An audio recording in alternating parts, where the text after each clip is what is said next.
बेहतरीन दवाइयां बनाता था मैं, लेकिन खुद नसीब होती थी सिर्फ भट्टी में बची हुई जली कटी राख। क्योंकि जैसे ही दवा तैयार होती वो रहस्यमयी तरीके से गायब हो जाती। पहले मुझे लगा कि कोई चोर मेरी दवाइयां चुरा रहा है, लेकिन कई दिनों तक घात लगाकर बैठा रहा, फिर भी कोई चोर दिखाई नहीं दिया। उल्टा हर बार दवा रखने वाला जेड का पात्र खाली मिल जाता। ये आखिर हो क्या रहा है? इसी उलझन के बीच मुझे पड़ोस का वो गरीब विद्वान कुछ अजीब लगने लगा। कुछ ही दिनों में उसका शरीर घोल मटोल हो गया था और उसके आसपास हल्की हल्की आध्यात्मिक ऊर्जा भी घूम रही थी। अपना शक पक्का करने के लिए उस दिन भी मैंने हमेशा की तरह नई बनी ऑक्सीजन गोली जेड की बोतल में रखी और दीवार की दरार से चुपचाप पड़ोसी के घर झांकने लगा। तभी मैंने देखा सफेद कपड़े पहने एक खूबसूरत लड़की हाथ में खाली कटोरा लिए कुछ मंत्र बुदबुदा रही थी। जल्दी जल्दी। अगले ही पल उस खाली कटोरे के अंदर अचानक एक चमकती हुई गोली प्रकट हो गई। लड़की के चेहरे पर खुशी फैल गई। उसने तुरंत गोली को पास रखे जेड के डिब्बे में डाला और फिर दोबारा मंत्र पढ़ने लगी। दीवार की दूसरी तरफ खड़ा मैं एकदम उछल पड़ा, भागते हुए अपनी दवा वाली कोठरी में पहुंचा और आंखें फाड़कर उस जेड की बोतल को देखने लगा।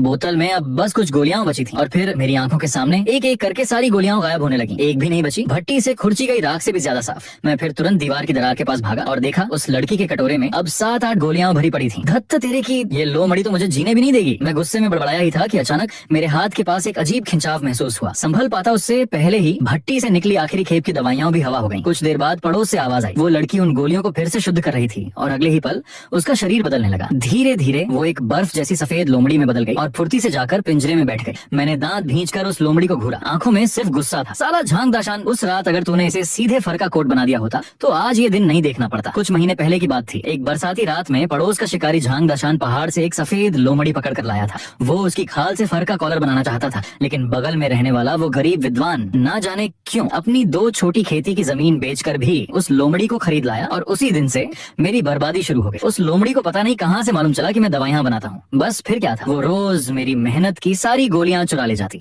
मैं बन गया किस्मत का मजदूर। दिन रात मेहनत करूं, महंगी जड़ी बूटियां खर्च करूं और फायदा उठाए पड़ोस के वो इंसान और उसकी लोमड़ी। गुस्से में मैंने दीवार की दरार मिट्टी से बंद कर दी। डर था कि कहीं लोमड़ी को मेरी जासूसी का पता न चल जाए। फिर मैंने अपनी खाली दवा कोठरी को देखा और दिल में दर्द भर आया। मैं खुद भूखा रहकर जड़ी बूटियां खरीदता, जान लगाकर दवाइयां बनाता और सब किसी और के काम आ जाता, लेकिन उस लोमड़ी से छुटकारा कैसे पाऊं, इसका मेरे पास कोई तरीका नहीं था।